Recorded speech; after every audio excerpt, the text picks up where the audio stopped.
Hello, everyone. Welcome to Open Applied Linguistics Collaborative Workshop. We are very honored to have Professor Brian MacWhinney to join us today to talk about TalkBank resources for studying SLA.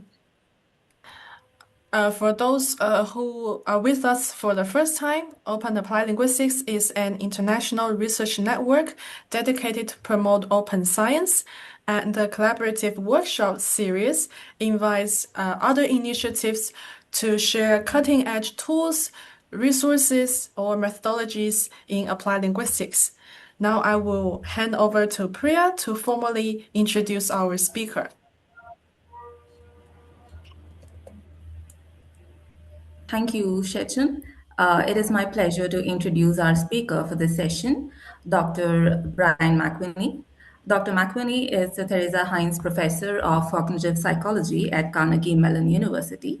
His research focuses on language structure, processing, and learning, and spans areas including first and second language acquisition, language change, language typology, social linguistics, conversational interaction, language disorders, and neurolinguistics. More importantly, he has played a foundational role in the development of childless and TalkBank projects. In today's session, Dr. McWhinney will be speaking on TalkBank resources for research on multilingualism.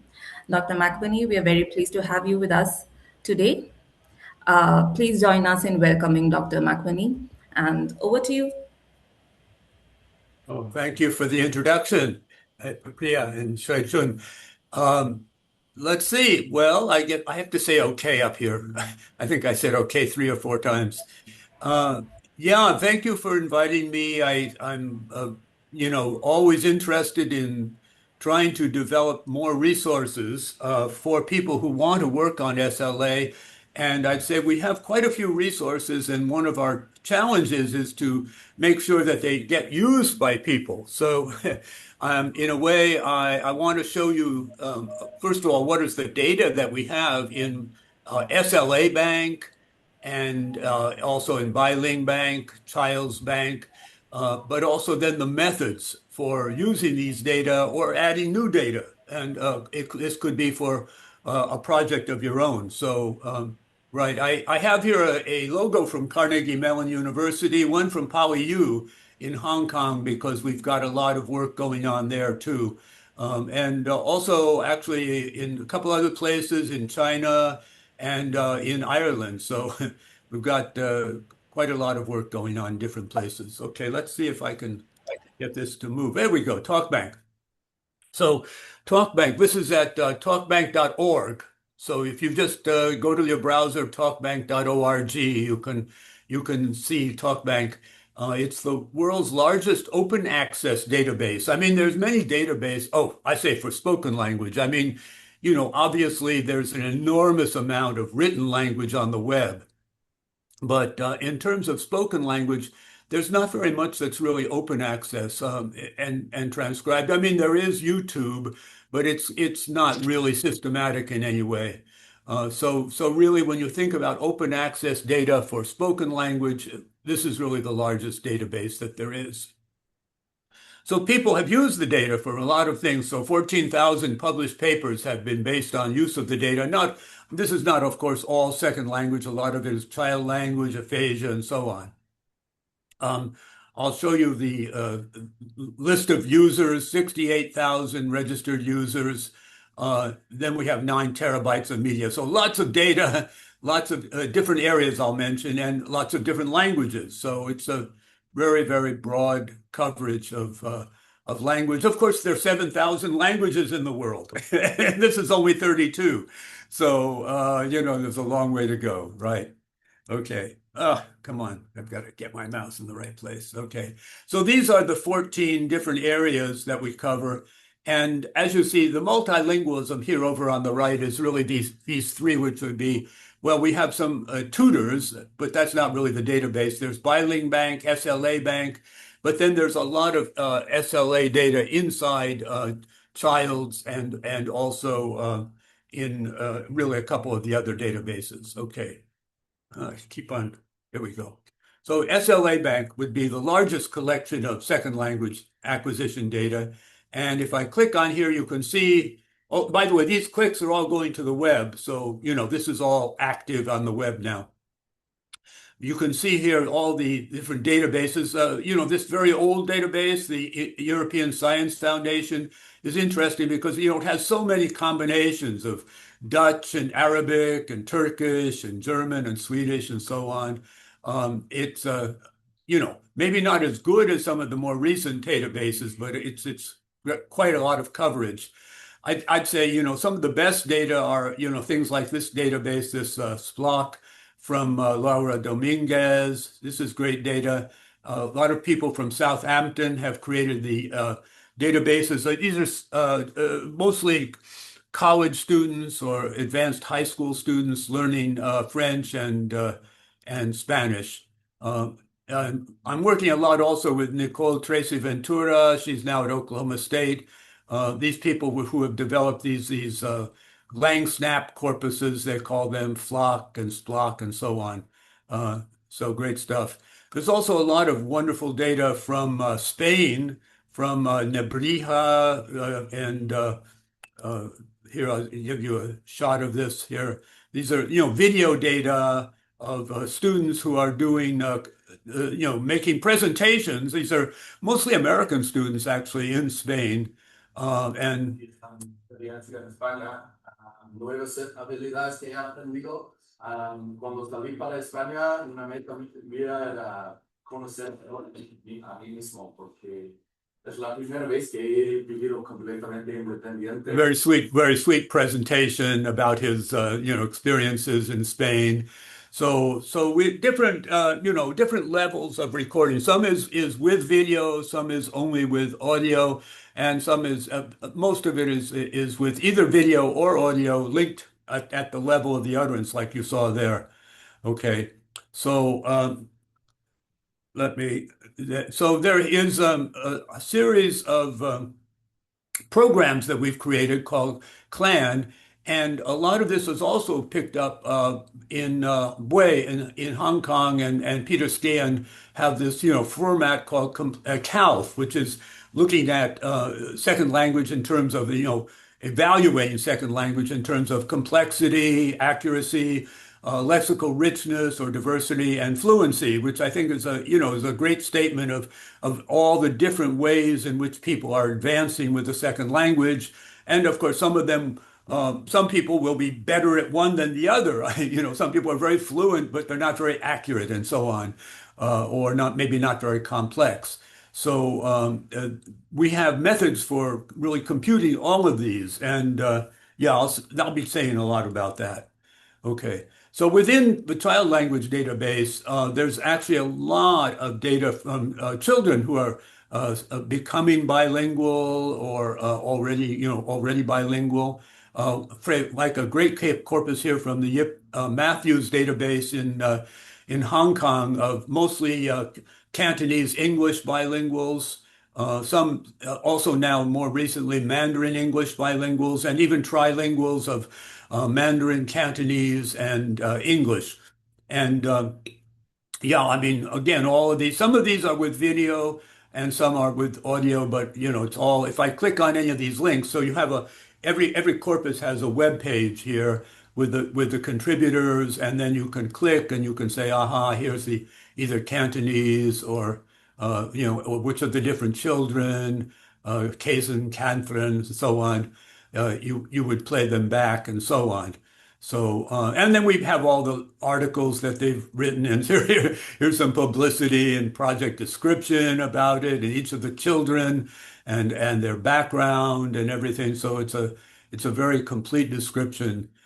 This is one of the most interesting corporas, Leo. He is incredibly fluent in English, Mandarin, and Cantonese, and he wants to grow up and be I think either a newspaper reporter or a linguist. I can't remember. I think he's about 12 now. There's also some twins that were studied in Salamanca by Juana Liceras and Fernandez and these people. So and then Russian English. Here's some heritage language. When we say heritage language, it's mostly right now Chinese heritage in the United States and some Russian, some Spanish heritage too. So these are, of course, as you know, with a second language, there's so many different configurations. There's adult learners, children learners, heritage learners, and so on, and fluent bilinguals. So we really have coverage of all these different types of second language or multilingualism. So then there's also another set of data that looks more in detail at the actual phonology. So it's transcribed in IPA, and here is a corpus from sorry, Almeida. Well, I went to the wrong place. Sorry. Here, come on. Here we go. From Leticia Dalmeida, and it's yeah, very young people, very young children, and you're looking at like cross-linguistic influence during early bilingualism, uh, questions like that. Um, all of this, and then older adult learners, again, looking at their phonology in detail. I'll say a little bit about Fawn, but this is this Fawn program that it's totally compatible with the rest of our programs, but it was developed by Yvonne Rose and Greg Hedlund in Newfoundland. And yeah, this is if you want to really get down into the details of phonology with IPA and aligned. It's a whole world in itself, but totally compatible with everything else we're doing. So it's great. Yeah, it does a lot of the work for you, does automatic insertion of the target, but in the end, working with phonology does require some careful care. Okay, so now I want to go over some of the methods that I mentioned a little bit already, but I'm going to talk about these 7 types of methods that you can use. So far I've talked mostly about the data that's available on the web, different, in the child's database, the Fund Bank, the SLA Bank. I haven't yet mentioned really the Biling Bank, but I'll show you some of that too.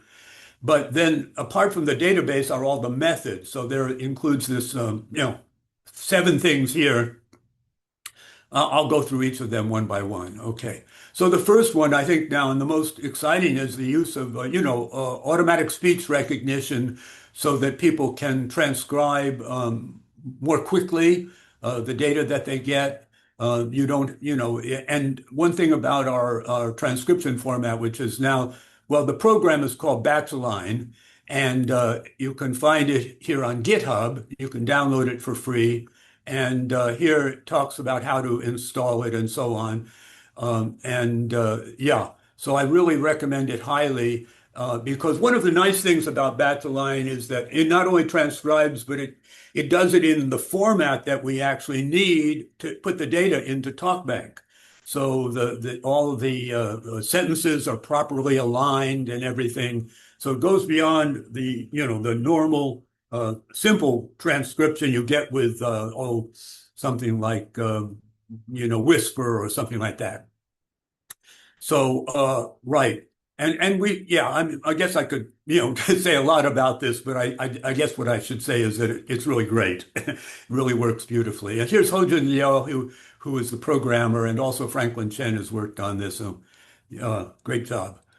So here, it's downloadable, as I showed you that website. So it does transcription. It also does morphological tagging.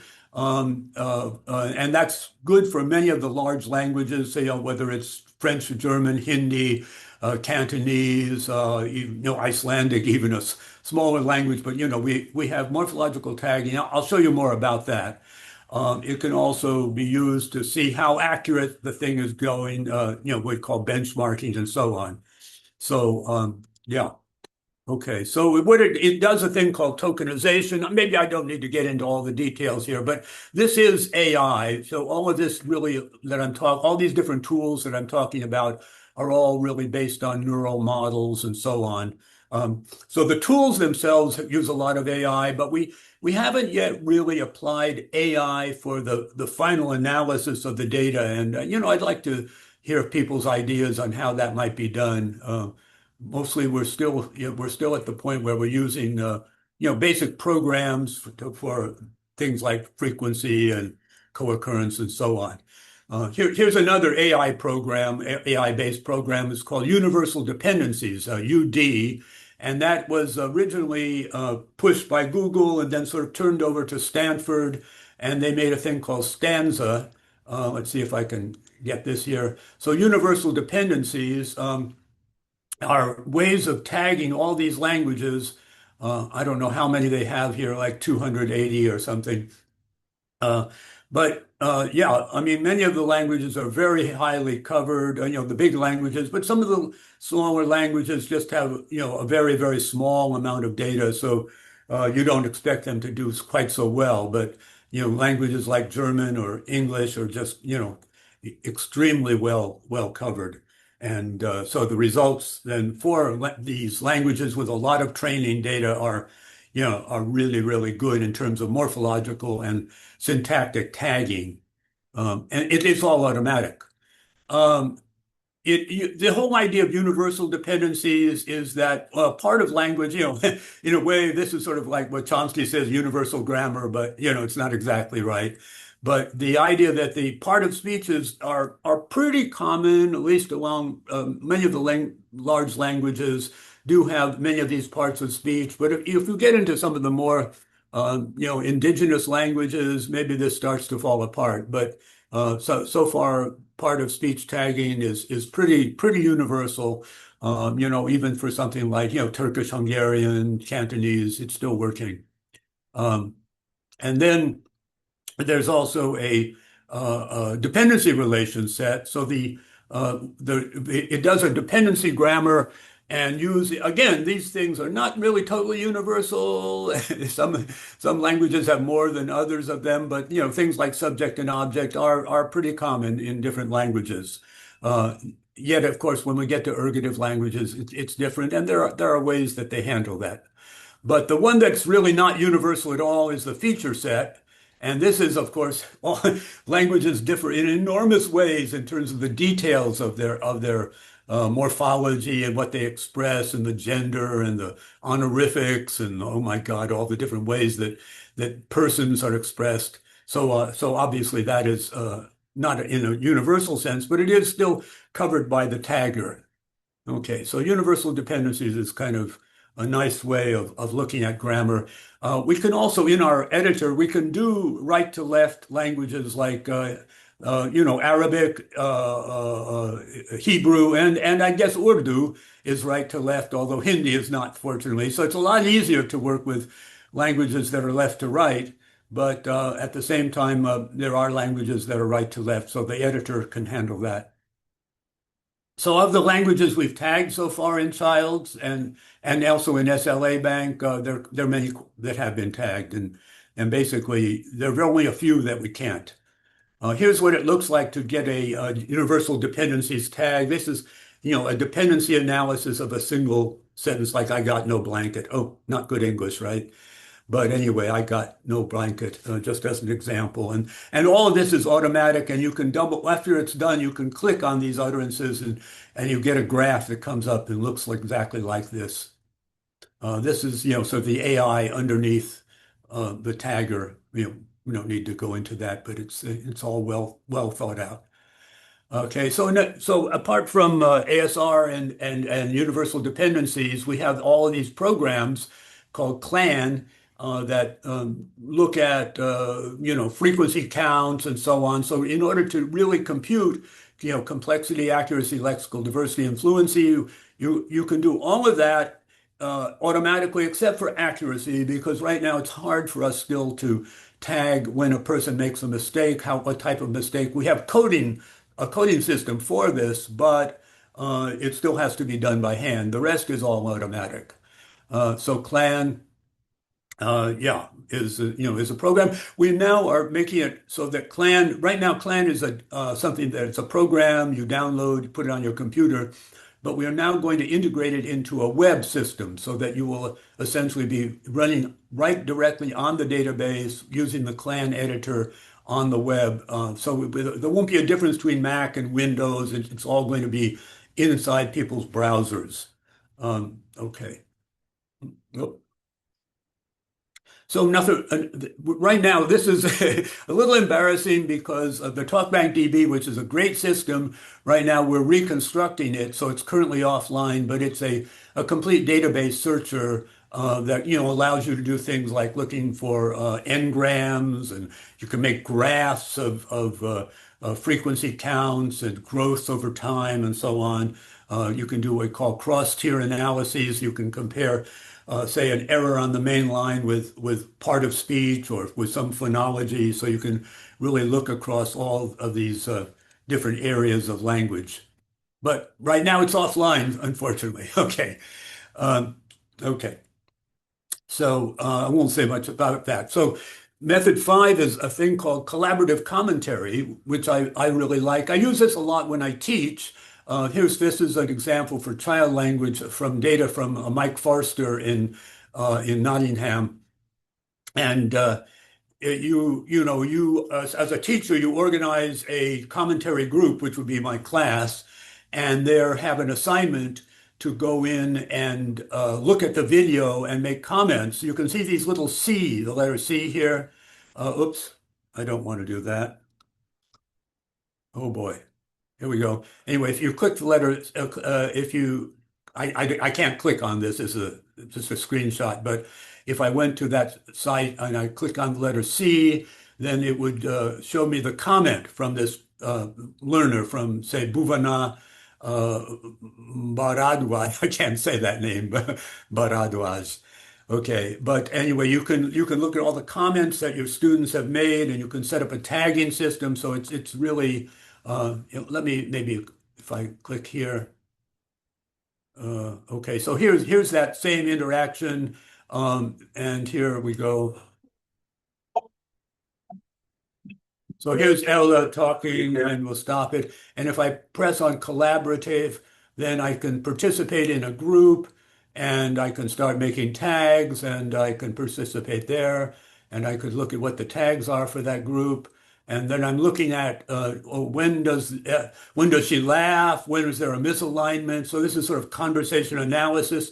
I think this is very important for people who want to understand the dynamics of conversation. And yeah, and both for teaching and also for research projects. So this is a great resource, I think. Okay, so method number 6 is the FON program, which I did mention earlier, and that's here Greg Headland who programmed it, and yeah, I really already said a bit about FON. Okay. Okay, then we also have a system for authorization of data. I'm sorry, authorization of access, which is becoming, increasingly important because of people are worried about how, there's all this privacy concern that, people's data is going to be put into all these trained models and so on. I think a lot of that is actually a misplaced concern because mostly if there's any bad use of data, it's to steal money from people. They don't really care that much about second language learners, but in any case, we do have to protect data, and it's very important to have informed consent. So let me say a little bit about this. One thing is that we do have also a new publication, a journal at Carnegie Mellon, Language Development Research, that is for both first and second language learning articles, and it's actually run directly just by the researchers, so it's not run by any business, and controlled by the Carnegie Mellon University Library. And it's just I think great, and it really emphasizes publishing things even when there the results are a null hypothesis, that was there was no confirmed result, because if there was a registered report, then we still would publish that, and also we really emphasize on replication. Okay. And I'll talk about informed consent in a minute, but then there's also what we call the authorization system, which is this thing here. I'm loading it. Hold on, takes a second to load. And this Well, you see 62,000 members there. I think if I refreshed it, it would be more. But um, all of these people have set up their password in order to use the system. And then the question is, what do I give them permission for? And I can give them permission to get to the clinical banks or different banks. So if it's necessary somehow to protect data more extremely than other data, then that can be easily done through this system. So this is basically most of the data in second language, I should say, is really open. So there's no additional need. Once you've registered, put in your name, your email, then basically you can look at everything. So right. Okay. Okay, well, in terms of informed consent, so for people who want to add data to SLA Bank or maybe even to Biling Bank, um, you can. The most crucial thing to say is that these data will only be made available to qualified researchers, which we do in some cases. You know, restrict it so that when a person, if there's a very highly protected data, then we also always make sure that the person who can access that data is a qualified researcher. So otherwise, really, the data is open to anyone who sets up a user account, and that of course blocks things like bots from or random people and or yeah. There's really, I should say there's really been never any misuse of any data in TalkBank that I can ever remember. So this is, really not something to worry about. But IRB often worries about this stuff. Okay, and we can protect media and so on. These are different levels of authorization. So we also have different ways of which you can learn about the system outreach. So there are these tutorials that are a little out of date, I gotta admit, so I have to freshen them up. But you can also get the manual online. Here's the, online you can click and there's the whole clan manual. You can click to go to a page and so on. So it's very easy to find out the standards of the clan. So clan are the programs and chat is the coding system. Um, and some of this is going to be actually, we're making a lot of use for these manuals and for the tutorials of Claude, AI.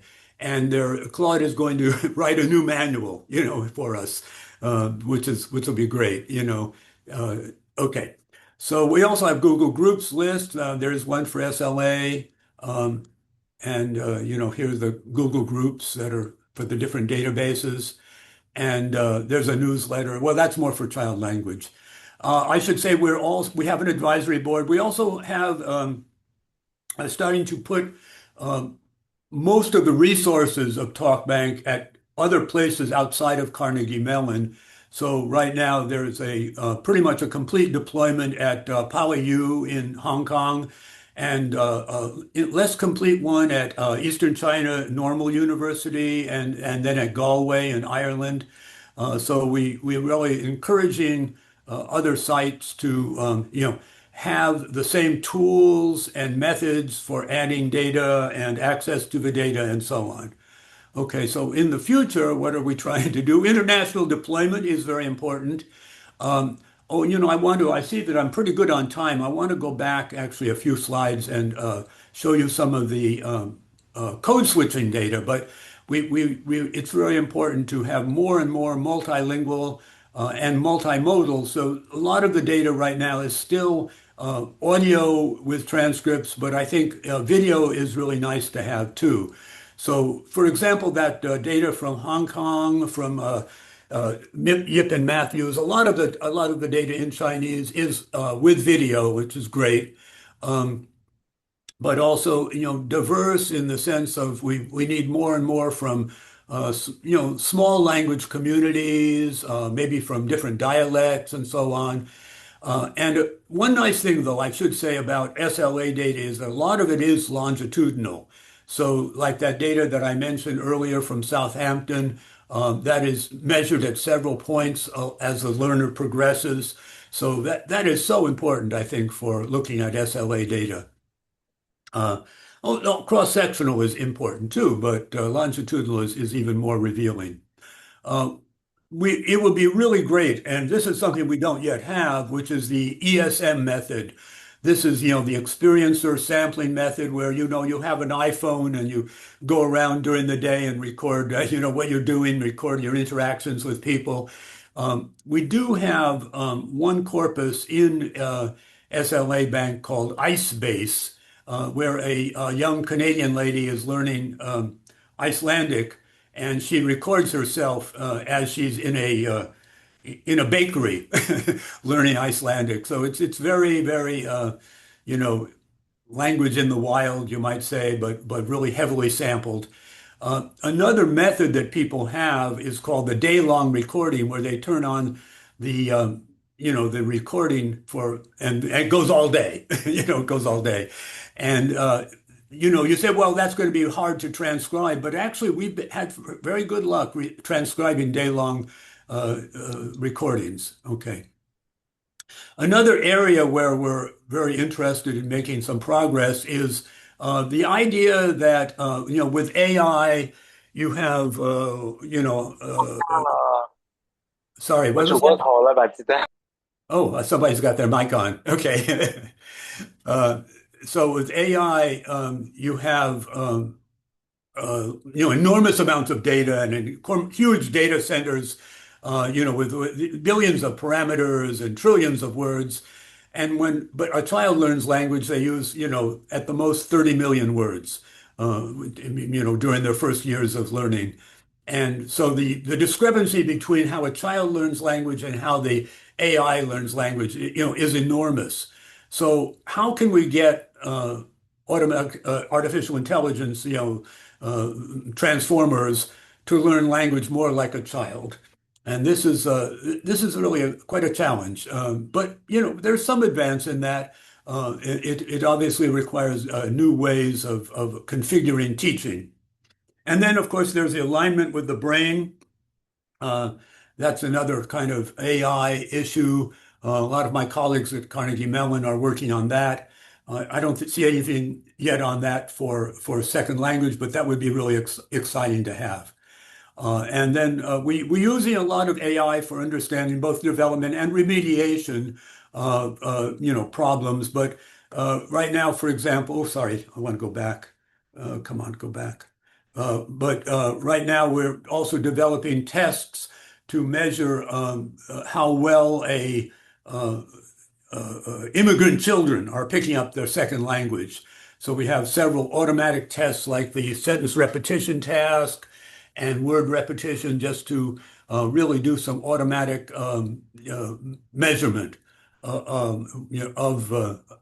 progress. Okay, let's see. And then I think here are the programmers that have been working on this, one of my colleagues too. So over on the left, John Kowalski, who does all the web work, and Franklin Chen, who does our infrastructure, Greg Henlett, who did FON, Ho-Jun Liu, who did the Bachelor program, and Nan Bernstein-Ratner, who's worked a lot on fluency. And of course, lots of grants from NSF, and NIH has supported this now, I think, for some 35 years. So thank you to NIH. Okay, I think that was it. I wanted to show you one thing before I leave, though. Going way back here to, where was I? Back here.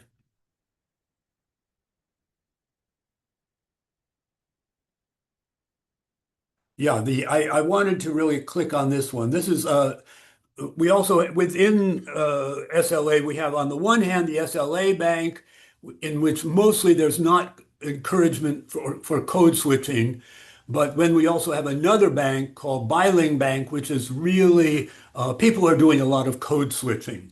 And this is one nice corpus of that type from Eva Epler, who studied a bunch of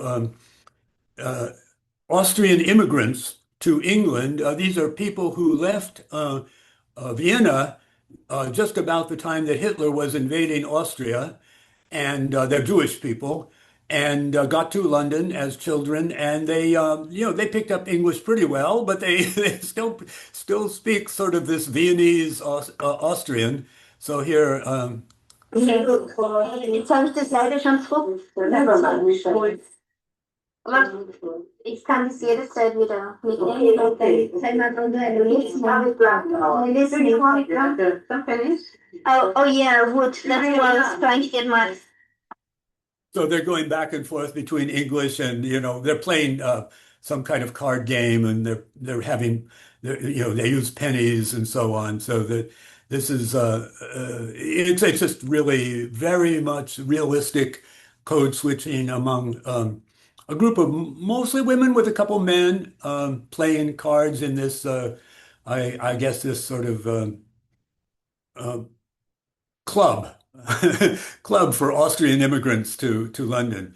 Another great database is from in code switching area. Let's see, Biling Bank. Let's see, would be the Bangor data, particularly from Miami. And here, this is yeah, I won't play so much of this, but this is Spanish English bilinguals in Miami, and you can imagine very similar.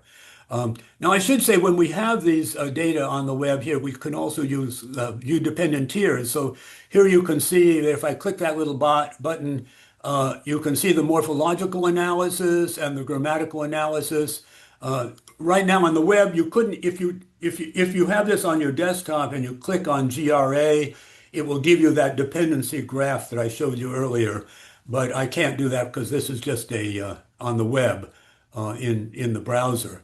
But if you have it on your desktop, that would work. Okay, I think that's really much. Let me go back here from where I was.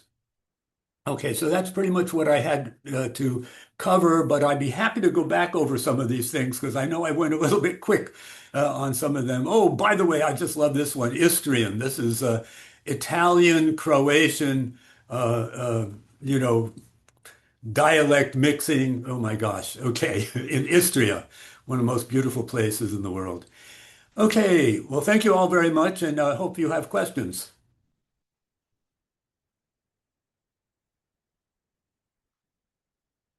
I'll stop sharing in a bit, maybe.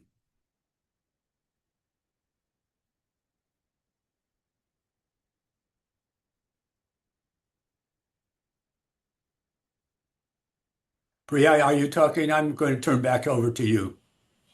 Okay, thank you for the presentation, Dr. McWhinney. We have a lot of time actually for the Q&A. So Okay. if you have a question, you can type it in the chat box or you can raise your hand if you'd like to speak, if you'd like to ask your question directly, and we'll Yeah. get to you. And I could go back over some of these things too if people are curious about looking in more detail, collaborative commentary, all those things. Yeah. Yeah, we already got a question in the chat. Could you speak a little bit about how new data can be added to TalkBank? I developed this corpus of TA classroom speech that I would love to add to TalkBank if possible. Yeah, that's a great question. Yeah, let me go back and share again. Um, the um, the method for adding it, well, first of all, I should say over on the web at talkbank.org, talkbank. We have contributing. So here's a link called contributing. These are sort of, it's a little bit lengthy here, and it's not, some of this is not apply in all cases, but these are the steps for adding. The most crucial one really is how to send me the data. I should say first, if you do your transcription using batch align, then your data are guaranteed to be in the right format. So that's one big thing. Okay. But then the other thing is to look at how to send me the data. And here you can use a system called WeTransfer, which you simply upload the data here and you email to MACW, oops, can't type my own name, macw@cmu.edu. And then, and you may, right here you see ultimate plan. That means you can send me huge amounts of data, 20 gigabytes, whatever. So then you just upload a file and then send it to me. So that part is actually pretty easy. Um, right. So let me go back to that contributing here. And then there are, yeah, so that I think is the general answer. Did you want to ask any more about that? Hi, this is me. I asked the question. My name is Ide. Yeah, I am wondering if so the data has already been transcribed with a different method and like prosodically annotated with different methods. Does that mean it's incompatible, or does that mean like we have to go through another like round of doing all of these in a way that Yeah, yeah. good question. Yeah. So yeah, did you use Prot? Yes, I did use Yeah, prod. we have a converter from Prot to chat, and although I've sometimes seen that you can just run it again through Bachelor and it does just as well. I mean, I hate to say it, all the work you put in Prot, it may have been just as easy to run it through Bachelor. But if you're doing a lot Is of it? prosodic, now that's prosodic is much more detailed. And for that, you would want to use our, so within the CLAN program, let's see if I went to talkbank.org, and then if I look at the CLAN manual, there's a bunch of these, what we call converters down here, format conversion, and one of them is prot to chat, and it talks about how to do prot to chat. And that's not too hard, but it depends on how you did your work in prot. If you used, I Mhm. always forget associative tiers, there's these different, oh, I'm sorry, that's in Elan. No, oh, no, prot to chat is pretty straightforward, yeah. Mm. Okay. So anyway, that's the program that you use, and hopefully it works. Hopefully it works. Okay, I'll give it a try. Thank you. Yeah, yeah. Now, I would say that you could also give it a try to just use Bataline and see how much difference you have, because Bataline has the ability to um, diarize every single word. So you get the beginning and end of every word if you turn on there's a certain option to turn that on. And yeah, and again, you could try both things. Okay, Okay, thank you so much. yeah. Thank you. I saw a raised hand to Susanna. Oh, Hello, Susanna. yes. Hello. Well, basically, I just wanted to say hi and thank you to you, Brian, because we are the bunch of people who Özlem, are Özlem. Köszönöm, who are working on this, corpus from learners of Spanish in India. So it's you might remember you very kindly produced the Bachelor transcriptions for us, and we are kind of finishing off, and we'll get back to Well, you how is that soon. going? It's going well, although one comment I can make is that what we noticed is it's a robust transcriptor in the sense that it corrects learner mistakes often. Oh, yeah, You that's know the what I problem. mean? Yeah, So it corrects the agreement mistakes, or when the learner has hesitation or false starts, things like that. It just kind of corrects them, which we yeah, don't want. So we are, annotating or putting that into the transcription as well. So that takes us some time. But of course, it's still much easier than starting from scratch. yeah, that's true. Yeah, yeah. But yeah, so that's what takes us some time. But we will be with you kind of shortly, I think. Well, no, I think that's an important point that, the ASR is still not, boom, it's done, it'd be Of great, course, Yeah, yeah. yeah. I was just thinking that maybe some setting can, so whether because when we are using AI to transcribe, like a meeting notes, then that's what you want. You don't want all these citations and whatever, appear in the transcription. But if you are with learner data and, like fluency things, then that's exactly what maybe you want to preserve. Well, now, excuse me, are you using Rev AI or Whisper? Uh, so Whisper was the one. Yeah, that's your problem. Okay. Yeah, Rev AI doesn't do that. Okay. Well, Now, we are the kind of. question is whether Rev AI is doing okay for Hindi. But Rev No, this AI, is Spanish. This is learner data, Spanish learner data. So oh, it's mostly Spanish, Spanish. Spanish. Oh, Rev Yeah. AI is great. Yeah, Okay. yeah. Now, some people do like Whisper on the accuracy level for Spanish, but I think the difference between Whisper and Rev AI in terms of, lexical accuracy is minimal, and Rev AI doesn't do all the cleanup. Okay, but Yeah. you produce those in this battle line thing, Yeah, so selecting the the. for us, we assume Rev AI by default. I don't know which option you use, but that's a great Okay. question, and you just look carefully at the documentation and make sure that you use Rev AI. But you pay 2 cents 2 cents a minute, I believe, for Rev AI, and you have to have a key. Okay. Well, But actually, we are finishing off now, so, but for the next round, it will yeah, be yeah, yeah, yeah, yeah. recording. But yeah, Uh, thank you so much. Just Yeah, you're really welcome. Yeah, want and to and say and hi. Whisper is getting better, but we just can't control Whisper. It doesn't give us the same level of control. Mhm. Hmm. Okay, thank you. Yep. We have another question. Uh, Given your expertise in spoken corpora, what automated transcription tool would you recommend these days for video recorded data involving code switching? Well, code switching is tough. There's no question about it. But the not for code switching, Whisper is good. Um, it but I think Rev AI is also they wait a second. Let me remind myself here.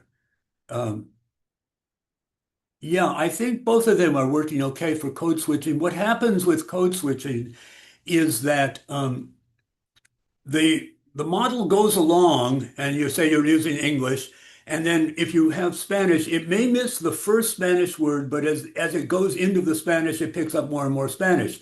So if the code switching is, one, well, you have the matrix, the whole issue of the matrix sentence and the input. So if the matrix is all English and you just have one Spanish word in, you might miss that, okay? But if it goes from English and then, I start speaking in English y termino en español, that's, the famous utterance there. If you start in one and move to the other, then it will actually shift to the other language and pick up the second language. But there's no doubt about it. The code switching is a big challenge for ASR. Not all of the work that people in SLA are doing is code switching, fortunately, but it will work to some degree, I guess is what I'm going to say. This is like Susanna's point, which is, it does work, but then you have to fix things. But at least it gets it in the basic format. Another great thing about using the batch align is that it aligns it with the time value. So it'll create a clickable utterance, and then you could go back and fix it because it has a little bullet that allows you to replay that utterance. So that is also a really, I think, valuable part of it. And otherwise, you're just doing it by hand, and it's like I can't imagine going back to the old days. It's just, it was so much work. Oh God, yeah. Okay, so code switching is still tough. Yeah. Another question to add to Lorova's question on code switching, post transcription, or for mixed written data, could you recommend any POS tagging tools that can handle code switch data? This question is from I James. kind of just said that. Didn't I just answer it? Well, there's no tools for handling code switching on an ASR better than what you use. Okay, I mean, Whisper may be a little bit more able to switch from one to the other, but one of the things about, Whisper was trained on like 200 languages. And so therefore it claims to be, multilingual. But some of the representation of some of those languages was very, very minor. So basically it had a huge amount of data from the big languages and then a little bit from these other little languages. But what Whisper does a lot when you get into code switch data is it hallucinates. It starts going off and imagining some language that if it doesn't recognize the word really nicely and clearly, then it starts throwing out total garbage. Like it'll start doing a bunch of Hebrew in the middle of Spanish, even though there was no Hebrew being spoken. So and Rev AI is more disciplined. It doesn't do that, but that's because it's trained on a few major languages. So code switching is just tough. It's just tough. So even for parts of speech tagging, you are suggesting that we should still handle it manually? No, no, I would suggest that you do it and then realize that you're going to have to fix a lot. Okay.